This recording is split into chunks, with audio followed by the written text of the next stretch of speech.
Welcome to For the Love of Licking County, a podcast where we bring you everything on leadership, entrepreneurship, and community impact. Presented by the Licking County Chamber of Commerce. I am your host, Jamie Wright of Wright Dauble Insurance, and we are coming to you from right here in Newark, Ohio. Whether you're a job seeker or a business with staffing needs, Ohio Means Jobs Licking County is here for you.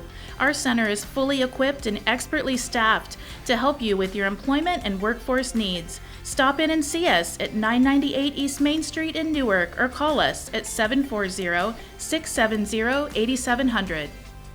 Today's podcast is sponsored by Wing Max Smith & Bang DDS, where they are always accepting new patients. Voted Best Dentist in Licking County 2020. Welcome to For the Love of Licking County. Good morning. Thank you all for joining us. If you're joining us for the first time, we're super happy you're here. And if you're coming back, welcome. I am Jamie Wright of Wright Dauble Insurance. And today I have with me the man, the myth, the legend, Mr. James Golden. Thank you so much for being here. How we doing? Thanks for having me. I'm What's up, great. Licking County? How we doing? So for those of you that might not know you yet, you are... So let's see, how do I want to introduce you? You're an entrepreneurial, This is going to be good. Just all around entrepreneurial guru, I think, right? Author. Co-author. Co-author, $1 Million Dads. My book's not coming out yet. I'm working on my Okay. own solo project as we speak. Woohoo! But yes. Definitely check this out then. But can't people get this now on Yeah, Amazon? yeah, you can get it on Amazon.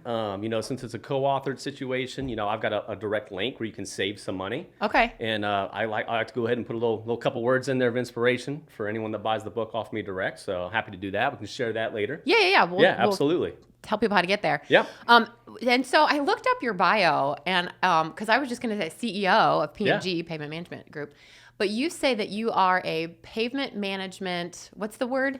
Activist.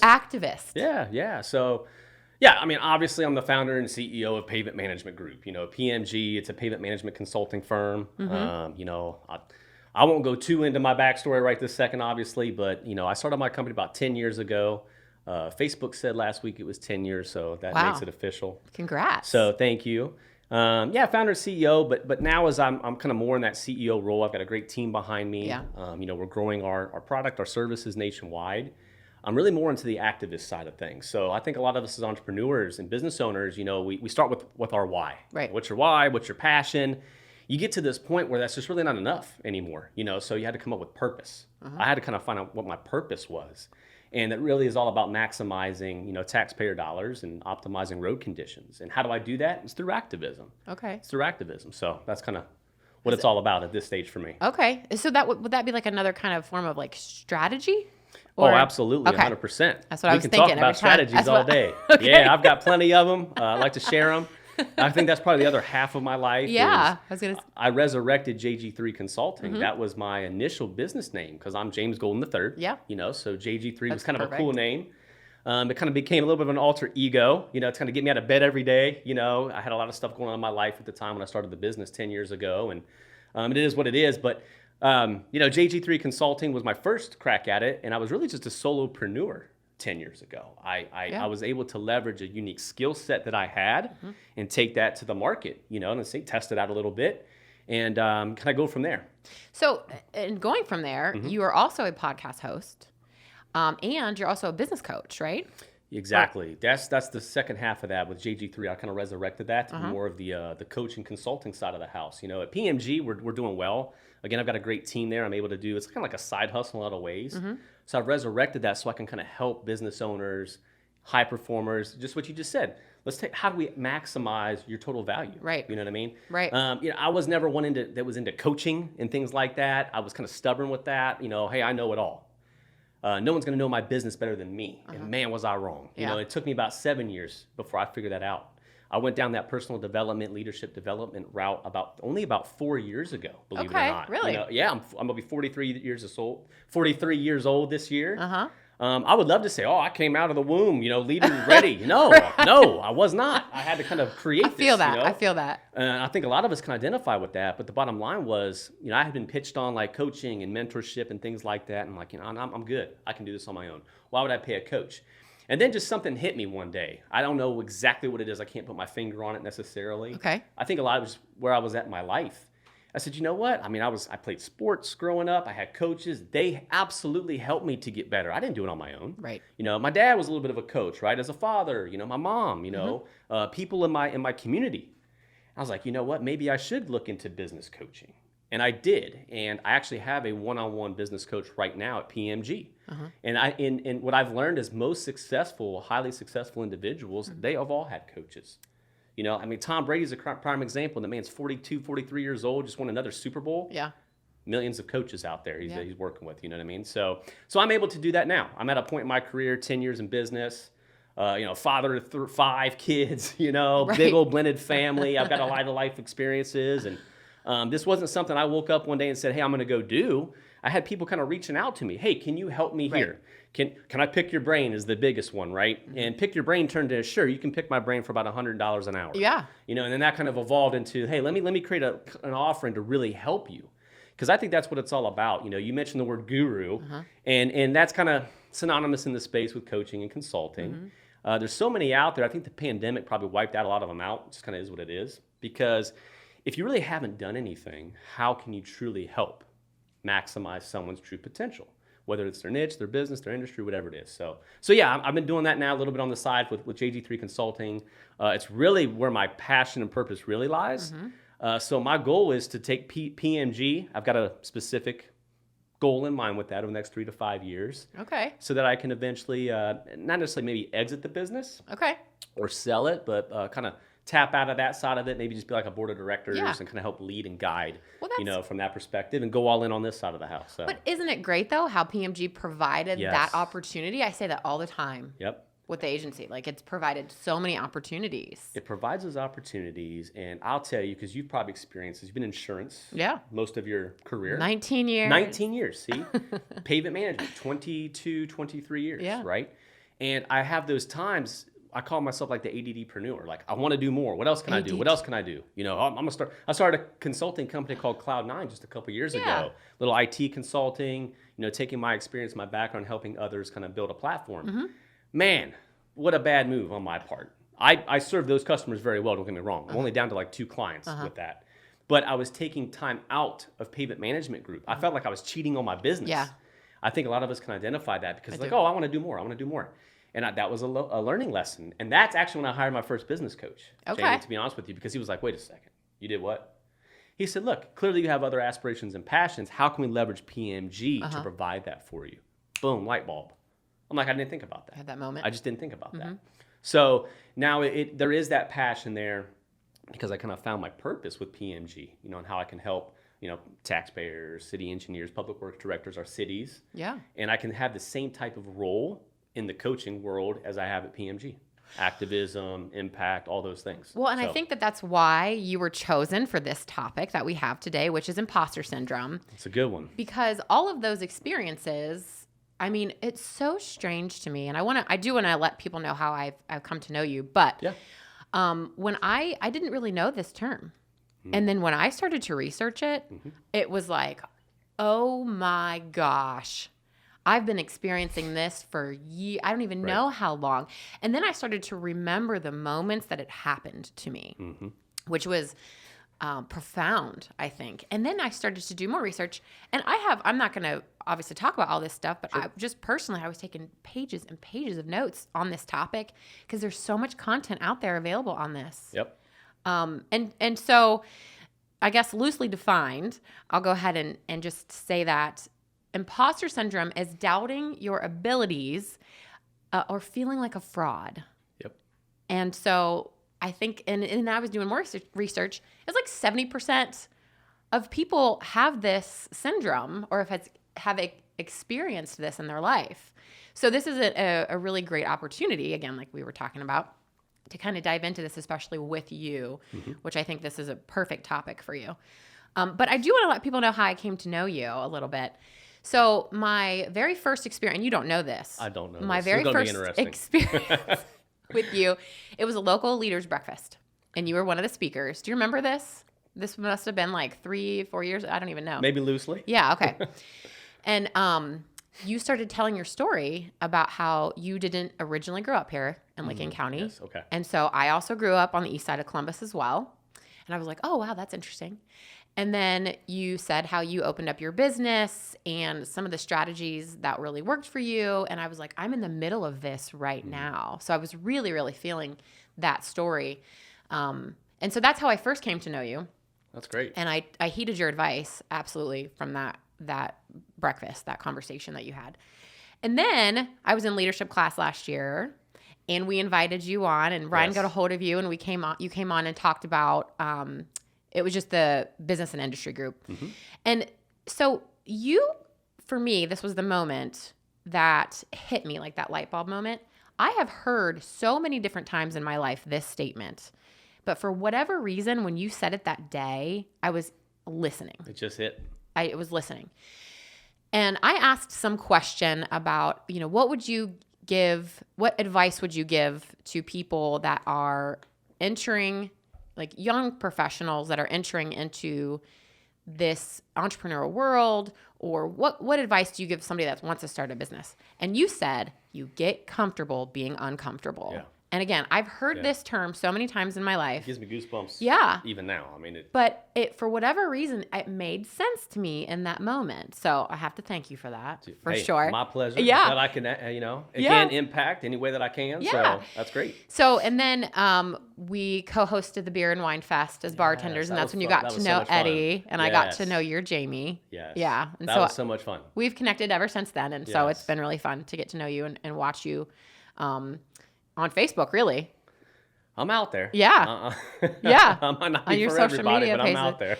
But I think it is really helpful. And you did create a new Facebook group recently. Go ahead I did. Mention that. Yeah, the Golden Collective. Yeah. Little play on my name, Golden. Yeah. So it's kind of two-part, if you will. Mm-hmm. This is kind of me coming into my own and kind of, creating a little bit more impact, the spin-off of the JT3 stuff. Mm-hmm. And just a group of like-minded people, We'll talk about that on the Imposter Syndrome side of the house and why this stuff is important. And you can see my tactics and strategies, how to get myself out of it. Yep. This is one of them. Yep. So I wanted to start a group of like-minded individuals to kind of have a gathering place, a collective. That's why it's called the collective. Mm-hmm. We're going to kind of come together, goal-oriented, high-performing, driven people. Mm-hmm. Sometimes it is lonely. They say it's lonely at the top. And I'm not talking about top of like Lifestyles Rich and Famous. I just mean like when you're the CEO or the high performer or the top sales producer or whatever it is, you're leaned upon quite a bit. And we don't often get those pats on the back. And I'm not saying that we need them. It's not that. It's just that we're people. You know what I mean? And especially when you're a parent, you're coming home and a spouse, you deal with all those things as well. Because my wife is in the same boat. She's a top producer, high performer. So her and I talk about these types of things. But that's what the collective's all about, goal-oriented, just a group of like-minded individuals kind of coming together. Mm-hmm. I'll do a lot of fun stuff with that as we kind of build the group a little bit, do some live trainings and kind of carry some free freemium model type stuff on over. We're not here to try to monetize it and make revenue off of it. There's none of that stuff going on. Just fellowship, kind of. Just fellowship, really. Yeah. The other side of that is you got to live by the golden rule. Mm-hmm. I mean, when you grow up with this last name, you got to, in my opinion, you got to carry it forward and do it right. I get that. So do unto others as you'd have done unto you. That's very important to me. Just treat people right. So you marry those two together, you get the golden collective. And that's kind of where it's at right now. It's been really fun to just even the quotes. Yeah, I try to put stuff out there, that's good. And see, and I know you're a part of that, so thank you for coming in, and and I'll talk about it. Hey, it's a free. Anyone that wants to come into it, just go look for the Golden Collective on Facebook. Answer the 3 questions. We're going to let you right on in. Yeah, it's good. There's no judgment, nothing like that. We really like to have more engagement in the group. I want others to feel empowered to say, hey, I have a voice here. It's not just James out here running his mouth all the time. So we'll talk about this. Okay, good. Yeah, absolutely. Well, let's dive in. Yeah. When I was doing research, it was so interesting to me to read about this topic and to learn that Albert Einstein himself actually suffered from imposter syndrome. So really, my plan was to let you kind of take it away, but I do have a couple questions that I'll ask, and then we'll just go from there. And I really think this is so great of a topic for everybody, not just people in business. This is a topic for everybody. Parents. Everybody. Parents feel this hardcore, I think, too. So first question I'll ask you is, why can't so many of us shake feelings that we haven't earned our accomplishments? I think shake feelings? Yeah. I think for me, it was, I wasn't given this opportunity based on my merits. Mm-hmm. I was given this opportunity based on somebody giving me a chance and saying, and this was me personally saying, sink or swim. Right. Feet to the fire. Yeah. Feet to the fire. I know that's my story. In the pavement management space, I just kind of, a guy took a chance on me. Let's just be honest. You know what I mean? He took a chance on a young man. I had a kid at 19 years old. I was working at the Ohio Department of Transportation as an intern. Through a friend of the family, I kind of got this opportunity. And he just threw me to the fire, straight up. So I learned that way. So just like you just said, same exact situation. Yeah. I didn't go to college, learn how to be a pavement management expert. You know what I mean? I didn't go graduate at the Harvard Business School of Pavement Management. Nothing like that. Right. I just kind of learned feet to the fire over a long period of time. So I think what happens is, you talk about accomplishment. We don't know how to celebrate those wins sometimes. We don't know how to do it. Yeah. I was just talking about this in one of my other groups the other day. It's like, hey, when you set a goal and accomplish that goal, what do you do to celebrate? You'd be shocked. Most people are like, I don't even know how to do that. I've never done that. Very few are like, oh, well, here's how I do it. And those are the ones that you can see that they've been there. You know what I mean? You can learn from them. Because I thought that, I sat back and reflected on it, I don't think I've ever done that. My goal is to X, Y, and Z. And I'm a goal-oriented individual. And at the end of that, there's that carrot. You know what I mean? Never been that way. And I think it's because of what you just said. I've just kind of earned all of my accolades on a slow burn. Slowly but surely, just turning away, putting in the work day in and day out. So I would say that that's probably why a lot of us don't just self-acknowledge those things. It's because we didn't just take a course, graduate, and go to this extreme elevation of excellence or anything like that. It's because of that hard work day. Just being on this podcast is a great example. I'm here for a reason. Right. It's because of the little deposits. Right. Little deposits in the community, the little deposits with you. And then, hey, let's ask James to come on here. Hey, I'm humbled to do it. Right. Same with any other guest that comes on here. And this is just on a podcast level, let alone self-accomplishments, awards, anything like that. Yeah. So that makes a ton of sense to me, and it resonates with me. So and go on and kind of introduce people to the topic itself, because I loosely defined it, but let's Sure. back up a little bit and just talk about what imposter syndrome is. Well, anyone that knows me, I simplify the hell out of everything, okay? So keep it simple, stupid. KISS, I've subscribed to that my whole life. James is not going to come on here and blow your mind with anything crazy. I'm never the smartest person in the room for the most part, okay? So let's just go with that. So I'm not here prepared with a technical foundation of what imposter syndrome is, but I'll tell you exactly what it is to me and how it's affected me, things like that. Imposter syndrome is very simple, right? It's the fear. It's predicated on fear that you're not good enough, you're not worthy enough, you're not the person, right? Yeah. I haven't done this long enough, so I can't do it. I don't have that accolade or that degree, so I can't do it. Pavement management. I'm not a professional engineer. I can't go talk about that, right? I've only been in insurance for 3 years now. I can't go talk about that. It's all of these little things, Well, I only have a 1-year-old. I can't go talk about having teenagers, and to some of this stuff, there's merit behind it, but it's just not true, The fact that people or what people need to understand is like a degree or a time, necessarily doesn't, how do I want to say this? Your expertise isn't predicated necessarily on just like a degree or because someone told you. You have It's experience. a culmination of your experiences and things that come in. And the bottom line is to really combat imposter syndrome and that fear is to recognize and realize that you actually have a duty to push that out because other people can learn from you. Now there's a right way and a wrong way to do it, of course, right? But when you kind of overcome that fear, for me, overcoming the fear of, I work with professional engineers. They hire me to give them advice and make recommendations on how to repair our roadways and fix America's infrastructure. I'm not a civil engineer. You're not going to find that degree on my wall. Right. It took me years to realize that I do have a voice. Why? Because I've been in the data collection space for all these years. I've analyzed hundreds of thousands of miles of roadways that they have not. Doesn't make me better, doesn't make them better, just is what it is. So I do have a voice, I do have a foundation here. And when I started slowly putting that out there, a little bit more, a little bit more, a little bit more, it's just like, when, you got 2 ways to teach your kid how to swim, right? You can just throw them in the pool, you can kind of ease them into the water, and there's merit behind each way. Yeah. Feet to the fire, we talked about that a little bit ago. But as you kind of ease into things, you ink a win, then another one, and you start linking these things together, you start overcoming those fears and those objections. Because guess what's happening? the impact that you're having, someone like a Jamie, which it gave me goosebumps and it makes me feel awesome because, hey, I heard you talk at a local leaders breakfast and I took these 2 golden nuggets away. Yeah. Wow, that's powerful. That's the why. That's how you combat. You want to talk about, I was scared. I don't know if I can say that. I don't know if I can say that. I don't know what I can't say or can't say here. But You're good. I remember being invited to that local talk. And imposter syndrome hit me right in the face. Yeah, man. right. It punched me right in the face. I got Mark Hawk over here. Yeah. I got Seth Ellington. Yeah. And those are guys I look up to in the local community. Yeah. I'm like, what the hell am I doing here? Yep. Why me? But I got to check myself and say, well, why not me? Why not me? Right? I bring a different perspective probably. I'm in a different space. There's a reason why I'm being asked to be here. And it's not because the class is going to go around and start laughing at me. You know what I mean? It's because they actually are interested in potentially what I have to say. Yeah.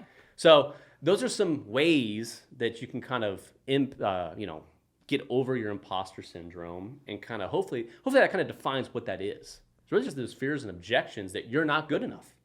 And you're so right. This is not just in business. This is in every aspect of your life. Every aspect. Because when I started to think about it and place it, and actually, for example, to that, even if I was thinking about stay-at-home parents, and I think that this is really prevalent for them too, just because they're trying to identify in a space that maybe they've never been in, or they're not comfortable in, or they don't want to be in, or it's for a certain period of time, or they absolutely love it. But still, I think that there is, and I thought about my marriage, and anybody that knows me knows that I adore my husband.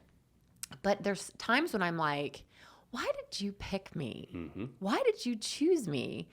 And of course, he's and I'll ask him, I'll have those moments. And I think that they're good to have. They're humbling moments, but you're also kind of looking for some validation, which I think is huge with imposter syndrome too. Yes. But it also, you can use it to kind of push you. I want to be better. Right. I want to do great things. I want to be this person for this person. So you could kind of use your relationships as an example for how this could work in your personal life too. Your friendships, the friends that you know and love that have seen your come up, if you will, and then the new people that you meet too, because you meet these new people in these new spaces and you're like, I don't know who they are. They don't know who I am. I'm very nervous about them.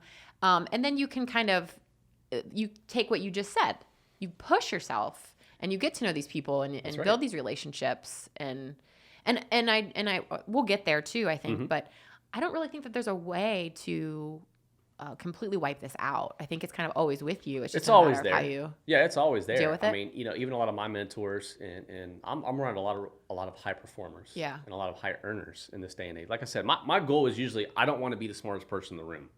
I had that mentality for a long time, and then I realized there was zero growth. There's no growth. I had to get comfortable being uncomfortable. Yeah. How do you get uncomfortable? The easiest way is to go do that. Yes. Go stick yourself. Just you did it with some of your your leadership courses that you were taking, things like that. You just go insert yourself in the situation. You just show up. Yep. Half the battle is showing up. Yep. It's just getting out of bed and just doing it. So that's really the only way you can keep that battle going. But it's in a constant battle because when you go through, I've done this. I'm in a group called Apex. Something just to quickly talk about. Yeah, you've talked about that before. There's 3 levels to that. Because I believe there's levels in everything. Life has a series of levels. It just is what it is. Yeah. It's not about dollars and cents. It's not about the house you live in necessarily. But your marriage has levels. Your relationships have levels. They just do. Level 1, day 1 with your marriage is different from level 10, right? So when I look through these levels, you kind of come into the group. It's a group. You're networking. You're figuring that out. And by the way, that's why there's alcohol at networking for events, right? We got to break the ice. Got to calm your nerves and get yourself ready. Then you go through that stage, and then the next level is more for an entrepreneurship level, more of a smaller group coaching and things like that. And I had imposter syndrome there. Hey, James, I think you're ready to go to this level. You think you're ready? I don't know. But boom, you do it. Yeah. Then you go to the next level. So again, I believe there's levels to everything in life. The road to the next level starts here is the Golden Collective's tagline, actually, which is kind of something that resonates with me. So I'm always trying to hit that next level. And to hit the next level, you got to keep pushing yourself. And that absolutely involves my relationships with the kids, with my wife, with you, with the local community, with my team, with my my clients, with everyone. And it's tough to kind of juggle it sometimes, but. Well, and I think that leads me to my number 2 question or a statement. Let's talk about the importance of vulnerability and failure when it comes to imposter syndrome. Because I think, and we talked about this on a prior show, like it is so important to be or to accept your vulnerabilities and to not look at those as weaknesses. I think it's really important to recognize your vulnerable moments or things that make you feel more vulnerable than others at certain points. But you have to get there, I think, to accept the fact that you're not failing or you're not being a fraud in this moment. You're just being vulnerable, which, you have to be vulnerable to show up, to keep showing up to these things too. You have to. So something that hit me, Mike Tyson said it best, everyone's got a plan until you get punched in the mouth. You know what I mean? And like that thing resonates great. with me. So Sean Whalen said it, I believe, at a conference that I went to, and it was vulnerability is a superpower. Yeah. And man, that hit me like a ton of bricks when I heard that. I'm like, man, he's so right, because when you think about your intimate relationships that you have, your spouse, your closest friends, whatever that is, okay, what are you doing? You're vulnerable. That's why you have those intimate relationships. There's no other reason. Let's just be honest. It's because you can let your hair down. You can take your shoes off. You can relax. And what I call that is your campfire. Your campfire. Okay. So, you have to have your circle. Let's start with that. It's very important to me. As we get older, as you go through life situations, as you go through divorce like I have, as you go through losing a business partner, or all these different things in business and life, you're letting people go and you're gaining new people. Does that make sense? Yeah, absolutely. So what you have to look at is, there's another saying, is like you're the average of the 5 people you're closest to or around. And I don't know about the number 5, but there's a lot of merit behind that. Right? Well, yeah. So what I try to do is, again, not be the smartest person in the room. That's that part of it. But I wanted to be around like-minded people. And I realized real quickly that, there's this thing called the internet. It's been around here for a couple minutes now. It's pretty cool. There's forums, there's groups. You can start networking in a different way. And, this is for the love of Licking County. And there's some great people that I've met through that same process right here. You're one of them, And we have to realize real quick that when you are networking, you're in your local communities, you're online, and you're a big old celebrity if you want to be, or whatever you are, not everyone's going to like you. Right. Okay? You're going to have haters. Right. I had some guy come on my Instagram message yesterday and just, a few expletives, call me an interesting word because my workout that I posted wasn't, I guess, good enough for that guy. Okay. And I'm like, damn, man, okay, bro, why are we so mad about this? Right. There's people like that out there. Sure. So, that's where you just start making those decisions like, okay, that's an easy one. Delete and block. Right. This guy's not adding value to Right. me. That's what it's all about, is adding value. Right? So that campfire, when you think about how many times you've been around a campfire, a bonfire. Okay, you're doing the marshmallow thing. I'm drinking my bourbon. I'm having a cigar. Whatever you're doing. You're usually around the people you care about most. You really are. Or you're in a network type of setting, right? So that's why I call it your campfire. That's your circle. That's your 5. That's your 5 people, if you will. And when you start being vulnerable and sharing that information, you all can kind of get together.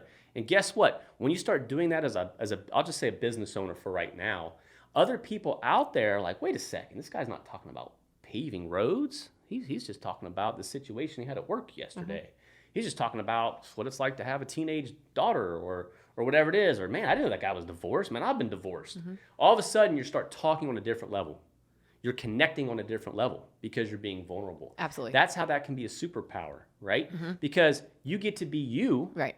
And other people will. Yep. We want to support each other. That's the human race, I believe. Well, and I was just going to say, your campfire is you being yourself. That's it. It's you being yourself. And I've said this before, and I'll say it a million times, probably every show.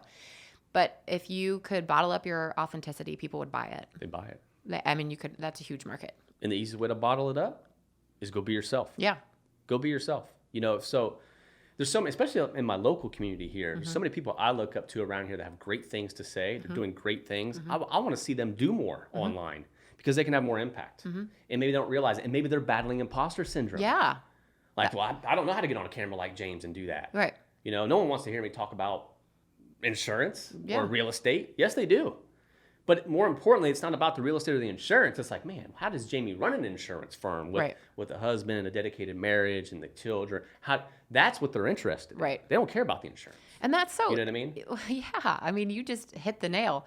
It's about balance, right? It's so hard to balance these days. Yes. And especially in this space that you're speaking of these highly driven people, it's incredibly hard to balance, and there's a lot of guilt, and I think that plays into this imposter syndrome thing for sure. So, going back to, let's talk about how important it is to be vulnerable and to be authentic and to, take your failures, and I'm using air quotes because that's relative to everybody, right? And use them to push you forward. Yeah, I want to say something about failure real quick. So, this is tough because even a lot of adults can't get over this yet. Yeah. We don't want to fail. Right. And or we don't want people to see us fail. I was getting ready to say sorry. No, that's perfect. Yeah. Perfect. I was going to say this thing. Or we don't want our peers to see us failing. Yeah. Or be perceived as a failure. Yeah. Right? Man, I'm just going to kind of keep hanging there in this relationship because I don't want my marriage to be failed. This has nothing to do with business on this side of it. Right. Or the other side of it is like, I'm just going to keep racking up the credit card debt on this business because I don't want to see people see it close because I'm a failure. But, failure is one of those loaded words. It really is. We're taught at a young age that failure has a negative context, if you think about it that way. Mm-hmm. The reality is failure is what propels and pushes you forward, and it's how you grow. Mm-hmm. So there is no growth without the loss. Mm-hmm. There's none. You can't have it, right? You don't understand it. You can't understand it. When you think of sport, it's the easiest analogy of all time. Mm-hmm. That's why you got to teach people, especially our children, how to be, not to be a sore loser, right, for lack of a better way of saying it. A good right? sport, yeah. A good sport, yeah. Thank you. Sportsmanship is the word I was looking for. Very important, and you have good coaches in your life that either do or don't do that. They do or don't do that. I've been a part of teams that had that, and I've been a part of teams that were not, that didn't provide that. I've also seen the other side of that. When we win a game, there is no sportsmanship. Or when we lost a game, we still came at it. Does it mean I'm happy? Hell no. I hate to lose. I don't like to lose. But you have to acknowledge that failure is real. It exists, but it doesn't have to define you at all. You just have to take the takeaways from that and learn from it so you can keep moving forward. Yeah. But there's a quote out there. I like quotes. I'm not a motivational guy. I like quotes too. I'm not that guy. Like, motivation for me is a damn prerequisite to everything in life. If you ain't motivated, you can't do anything. Like that. So I'll just say that. But there's one that says, I don't lose, or I don't fail. I either win or I learn. And I'm like, okay, I get that. That's if you're somebody who needs that, I completely get it. But we have to realize that, no, sometimes you do lose. Yeah. I write RFPs in my business. I've got a team that helps me do that nowadays, thank goodness. But we lose. I lost by 3% on a vote not too long ago, and I was very mad about it. It was a large contract. Yeah. But yes, I'm going to learn from that, whatever I can. I'm going to pull the board. I'm going to see what made you go. I'm going to do all my due diligence, put it that way. So I will learn, but I have to acknowledge the fact that I lost. And I think that's important. It's okay to lose. It's okay to fail. Yes, you need to be pushing forward and trying to learn and what your takeaways are from it, but I don't like to just say, I don't lose. Right. It's okay to lose. Well, I think nothing wrong with it. And I think too, that just shouldn't be the goal. Right. Right? I mean. Right. Well, and if you are in the middle of something, for me, it's like, I'll have like my people, you have people in different areas of your life, and I'll call one of them and I'll say, I am way too emotional right now. I need you to help me with the logics of this. And what I'm telling them is, I'm giving you permission to tell me my area of weakness. Where am I failing right now? I'm giving you permission to tell me. And they'll say, I think you've done a poor job doing ABC. And for me, it's like, you're right. I needed to hear you say that. But see, that's a superpower. Okay. You have that. You possess that, okay? Most people don't. Yeah. Right? Especially when you're in the business space, high-performing space. A lot of people lack that ability to audit them. I'm big on this. I talk about it all the time. Audit yourself. Yeah. What you just mentioned was auditing yourself. Saying, hey, I'm recognizing that I'm not feeling this or feeling that. I've got an area of weakness in my life right now. Who can I go ping, to kind of help me out here? Yeah. You created that. Yeah. That's a system. A lot of people don't have that, nor will they create that. So that's a huge takeaway on this episode, I think. That's something I'm going to continue to take away, when I leave here today, because I need to do a better job of that. I'm all about constructive criticism, but maybe I'm not asking for enough of it. You know what I mean? I think that's very important. It's a good point. And I think too, with that, you have to be open to that, but you also have to have a certain amount of emotional intelligence. And I've talked about that too. I mean, and you can read a book on emotional intelligence, but sometimes it's just, you have to have it, you have to possess it. I think you can learn. Yeah, you can learn it. But it is really hard, and we talked about this before, to look at yourself and say, okay, I don't feel comfortable with something, or I don't feel comfortable with the way that somebody made me feel. That's my problem. Yeah. Okay, so let me look at myself and say, what on my side of the street am I supposed to be doing differently? Because I'm not going to change that outcome or their perspective or whatever the case may be. So it does take a lot of work, right? It's a lot of work. And so what we call that is extreme ownership. So when you start taking 100% accountability for every action and realizing that you have a role to play in all of it, you can come up with any extreme situation that you want where you think you're out of control and it's not your fault. But when you start taking that on in a manner that you just said, that's called extreme ownership. And when you talk about there's a book called Jocko, right? There's a book called Extreme Ownership Yeah. that Leif Babin and Jocko Willink co-authored together. That was probably my first personal development book, and I said, wait a second, man, I had a role to play in some of these things in my life. Wow, I know, talk about a wake up call. Right. You start reflecting on those things, then you start opening yourself up a little bit more, like you just mentioned. You start auditing yourself, and whenever there's a breakdown in my life, whether it's business, it's at the family, it doesn't matter. I'll go right to the mirror. I'm like, damn, dude, what'd you do? Yep. What did you do? How could you have done this better? And then you have to step up and go to those individuals and say, I failed you. I apologize. You got to be sincere. And that's what's going to carry you forward. But the only way that we can learn this, right? The only way that we can feel this, like I was talking about the emotional intelligence, is to fail. You got to fail. And again, I'm using air quotes because that's relative to everybody. And you got to recognize it. You have to take ownership of the failure. You see what I'm saying? Like, and that's again, like I don't fail. I learn, or I get it. But for the emotional intelligence part of that, you have to accept the fact that you failed. Yeah. Well, and I think that goes back to this imposter syndrome thing, because people are like, okay, well, James, talk to us about like where this even comes from. It comes from all of these experiences.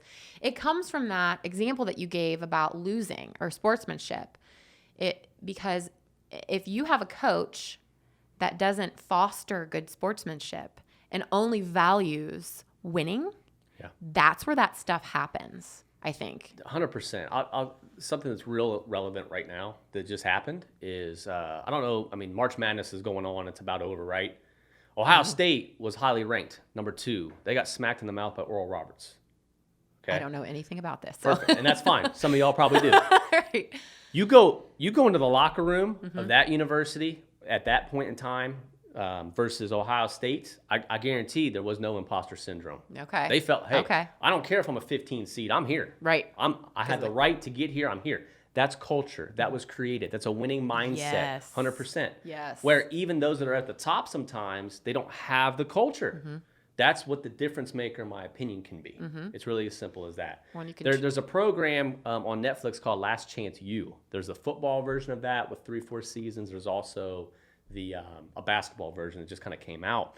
Those coaches openly talk about that. These are universities where players who've had issues at kind of at the top D1 schools, they're coming to these colleges just to have another chance. So it's called Last Chance, Second Chance. Gotcha. These coaches, they're taking superstar mentalities basically and trying to put them together to create a winning team concept. They talk about it all the time. It's very difficult because you have all these different ideologies, and most of those kids don't have it here. They don't have the emotional intelligence. And then you watch these programs like, man, how many adults don't have that, Right. Or even maybe some of my friends or myself directly at this point, I remember when I didn't think this way. It's just crazy. Yeah. But I think that's the difference is it's that culture. It's that winning mindset, abundance mindset, not a scarcity mindset. And the best way I know to kind of get towards those goals, books are great. Podcast listening is great. Build your campfire. Go put the people around that campfire that you want to be around. Create a hit list of people you want to be around. It's okay if you think they're above you or a level 3 above you, right? It's not about that. It's just about, create your core group of people that help build each other up, and continue to develop that emotional intelligence that you talk about. That's the only way I know how to do it, because that's what's worked for me. Right. Well, I think it's fundamental, right? I think it's a foundation. Yeah, it's a foundation. So a couple more questions.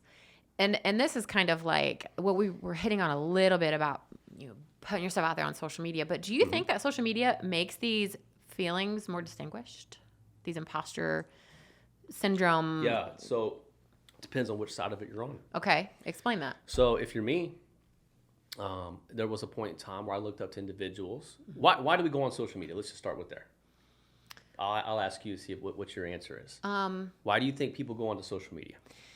I guess, and originally it was something entirely different than what it is now. But if you really think about it, I think people go to social media to find comfort. Comfort. And I didn't mean to put you on the spot, so I appreciate Was that the answer? That is a answer. Okay. That is a top answer. Okay. I believe it's really to be entertained. Okay. A comfort, escape, to be entertained. We go into social media, and that's what we're doing, right? Scroll, that's interesting. Scroll, that's interesting. You know what I mean? So let's start with that, to be entertaining. So when you're on the other side of that and you have yet to create engagement, create engaging posts, or step up to say, hey, I'm ready to do this, that's what you're looking for. You're looking at people in your local communities who are doing it outside of that, because the world's a pretty big place, and you're saying, wow, I resonate with this person because of X, Y, and Z. So that's that part of it. Validation. Okay, hey, I think like that. I don't have to have millions of dollars to think like that. You don't have to have millions of dollars to have a millionaire mindset. Let's just be honest. It'd be pretty cool. It would be pretty cool. Same with parenting, let's say, I don't know this 100%. I'm just going to kind of paraphrase a little bit, but I know Jessica Alba was very forefront, from a celebrity status talking about parenting. A lot of parents were able to kind of get behind that and resonate that. But guess what? You don't have to be a multimillionaire and a famous actor to be a good parent. Sure. Or to have those positions put out there. Whatever the case is. So there's that side of it. When you are putting the content and those types of things out there, I think that's another way to kind of help overcome these things, because now you're creating the engagement. Okay. You're creating the entertainment. You're doing it right now with your podcast. So am I as a guest. We're here creating, hopefully, engaging content and value. That's the key word. So when you talk about social media, and I'll let you drive that direction any way you want. I'll just say one more thing, because social media is a big old topic. Yeah. It's all about creating engagement through value-based content, period, end of story. And how do you do that? Real, raw, relevant. Be vulnerable. Talk about things that your audience wants to talk about, not because you just want to talk about it. Right. You can do that. Right. And we have a right to do that. Right. I do it occasionally. I'll just, hey, talk about this. Guess what? They get 2-3 likes. Right. Who cares? Right. That's the other side of all of this, is imposter syndrome. Yeah. There's so many people say, I only got 2-3 likes. Well, that's where I'm going to go. Today's the day. I'm going to do a Facebook Live. We were talking about this off camera right here. Today's the day. I'm doing it. Facebook Live. Here we go. And you get on there. You're not really prepared. You're not ready. And all of a sudden, you're looking at that and you're staring at it like, there's only 2 people watching? Yeah. Why only 2? Yeah. I have 200 followers, right. 200 friends. The bottom line is that's not how it works. Right. It's not how it works. You can't just jump on there day one. You got to do the work day in, day out, consistent, time in, time out. What we have a saying in one of our groups is just do the work. When you do the work repeatedly, consistently, over time, the people that do resonate with you and gravitate towards you will hit the heart button. They'll hit the like button. They'll write a comment. Okay. The other side of that is most people don't really do that. They don't. But they watched. They saw it. People are watching. They saw it. Yep. You never know who's watching. Right. So that's that side of it too. It's if they get discouraged. They get discouraged because this is a huge issue, especially with mental health and teenagers. I mean, I've got them. I know. I can talk about that all day long. It's another platform, another conversation. But when we don't feel accepted by our peers, how do we feel? Right? We don't like that. And it's hard to put yourself out there and be vulnerable. Come visit that Facebook post an hour later, a day later, and say, man, only 3 people liked it. That's unfortunate. But guess what? Keep it up. Yeah. Because those 3 people are going to be your ride or dies. Yep. And those 3 people will become 5, and they'll become 10, and then so on and so forth. But only if you do the work. Only if you stay consistent. Only if you stay after it. Period. End of story. It doesn't matter what side of an issue you're on. Doesn't mean I don't care if it's religion, politics, business. It doesn't matter. Parenting. There's an audience for you. But you have to bring entertaining, engaging, value-based content to that group. Period. End of story. Yeah, I totally agree. I'll just kind of leave that there because I think that's pretty good. Yeah, that's pretty good stuff. So the last question that I have, and we touched on this too, is like, what's the best way to overcome these feelings? I think that we've talked about that consistently throughout the show. But I do want to point out, like when I was doing this research, I don't know who Lisa and Richard Orby Austin are, but they did a TED Talk about this topic, and they coined this quote, and I think that you'll love this too. But if you work as hard for yourself as you do for others, you will be unstoppable. Love it. I know, right? Yeah, I've not heard that. I don't even know who they are. Yeah, I'll look them up because I love it. They're psychologists. They're right in the feels. Yeah. Because we do every day. That's what we're doing. We get up out of bed every day and we're working for others. Yeah. Whether it's our kids, our spouse, our clients, our team, we don't put that effort in on ourselves. And they're right, because I've had experience with this. I'm in those processes as we speak. Absolutely. I'm doing my own thing. And it's very empowering. And you become unstoppable. Unstoppable. Do you do you know how hard it is to get there? Yes, To I even do. grasp this concept? The concept that's step 1. Yeah. And then you're taking actions behind. Yeah.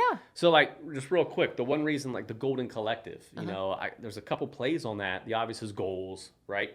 I don't really talk about goals. My group and my initiative isn't about goal setting. Anybody can do that or should be doing that. It's the A in Golden stands for action. So when you grasp that concept, stage 2 is action behind it. That's the only way to get there. Right. I think that's probably what they would even say. I'm sure. If they were sitting here, say, yeah, you know, you take those actions behind those actions build, you know, you start linking those actions together and getting that momentum to become unstoppable. I get it. Well, and those actions might be leaving a situation or leaving a particular job. Absolutely. Or yes. Man, I'm really glad you said that, because action doesn't necessarily mean starting a business, right? Or go get it. It could be as simple as leaving a situation, recognizing this is not a good fit. Yeah. Whatever it is, you know. So that's a really great perspective. Yeah, and I think that's often not discussed. I was really happy to come across that. Yeah. I watched so many TED Talks when I was doing this, and that was just one that really stuck out to me. And I'll just say, just in my small amount of research that I've done with this, and the best way to overcome these feelings is understanding that this doesn't necessarily go away with some sort of success. No. It's kind of constant and always there, but it's the action that you have to take to kind of push yourself past that and realize being uncomfortable and being vulnerable is A-okay, and that's what it's going to take to really accelerate you forward, I think. Yeah, I'm going to give you a great example. So in my industry, you know, there's an outfit called the American Public Works Association, the APWA. Okay. So here's how you combat it. Action. Just keep taking your actions like I mentioned, okay? Because if not you, then who? Right. I recognized through a national conference, thousands upon thousands of people come each and every year, public works, cities, municipalities, we all gather to learn more about a wide variety of topics in municipalities and public works. Infrastructure is one of those. Pavement management, preservation, that's all one of those. I recognized that there was a specific group of people that were running that just weren't getting the right message out, in my opinion. Okay. We all have opinions. We're all entitled to them. And again, there's a right way and a wrong way to go about doing stuff, right? So what I wanted to do was go to the director, but hey, this is not working. They're not creating value-based content on this subject. Okay. I think I can do a better job. That's what I wanted to do. That's what maybe I should have. Maybe take a little more initiative on that part, but that's not what I did. So what I did do is through annual submissions, you can submit to a proposal to have like a TED Talk. It's like having a TED Talk there. Yeah. On your little stage, right? Okay. 3 years it took me. I submitted 3 years, and I actually just posted on Facebook. Yeah, maybe. You know what? I probably posted to my group. Okay. Because here's the other thing I'll tell you guys, right? It's okay to win. Like, we should be celebrating wins for people. So many people get jealous Yes. or hurt. Man, Yes. celebrate the wins Yeah. because when your group is winning or the people you follow are winning, you're winning. I just want to get that out there. Yep.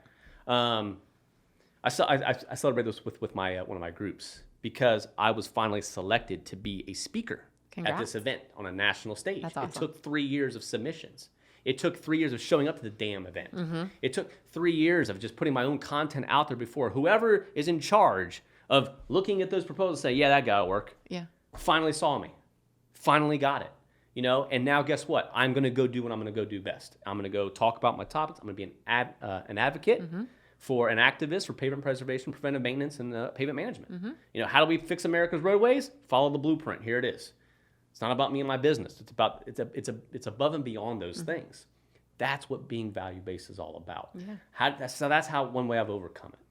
3 years ago when I didn't get selected, it was like, oh my gosh, I can't believe this. Why didn't they see this? I saw it.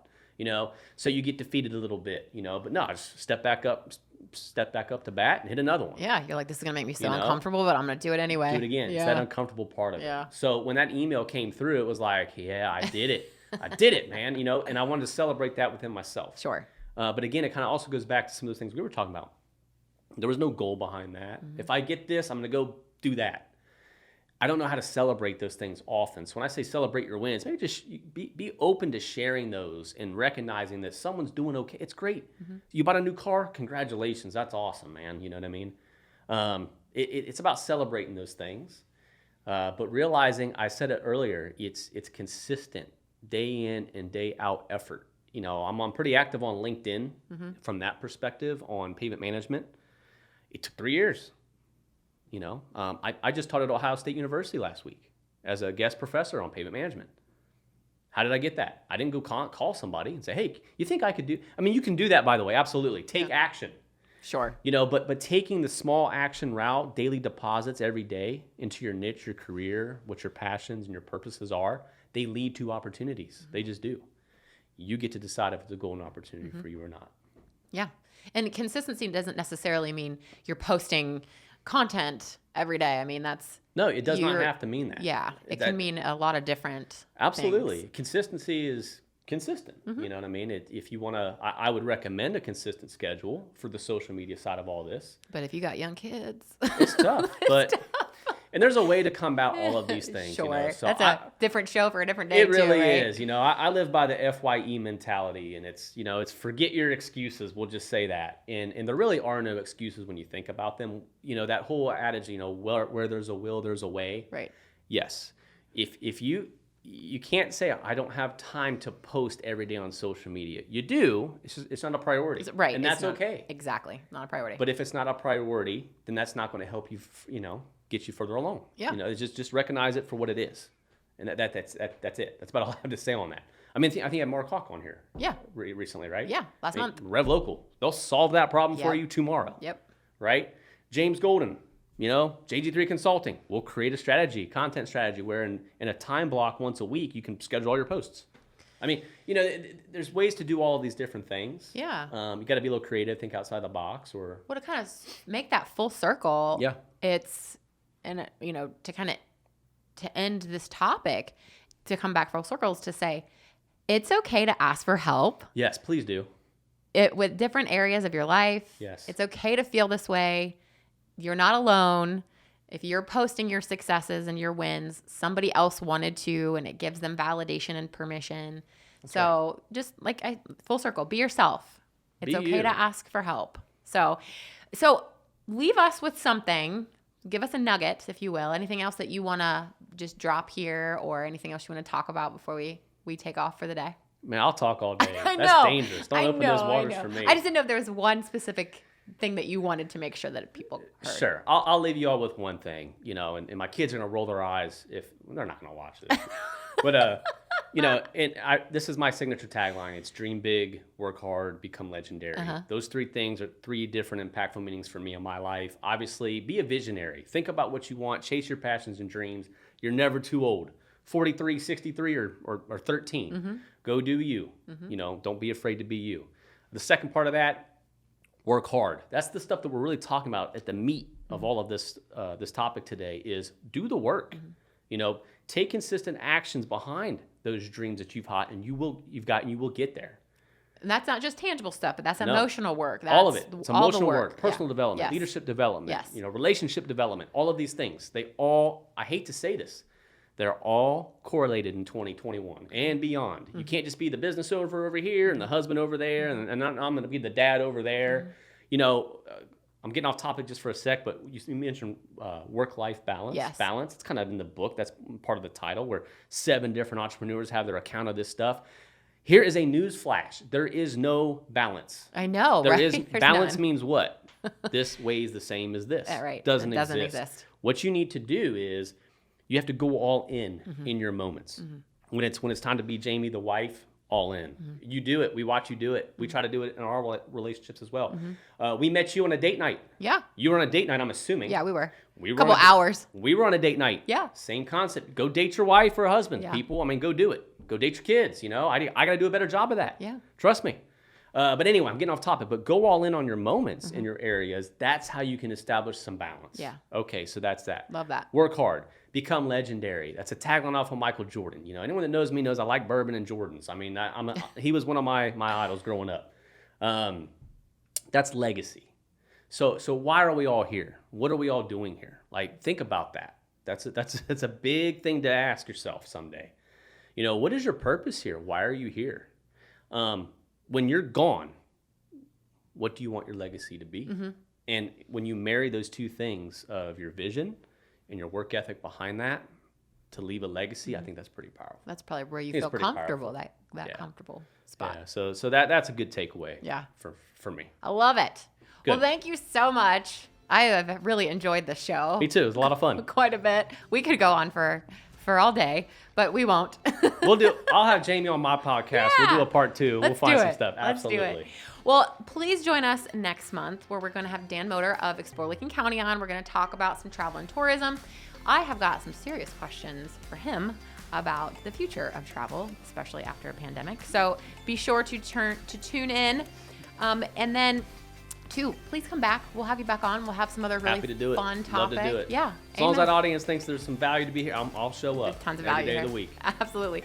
Well, until next time, you guys, stay safe. Take care.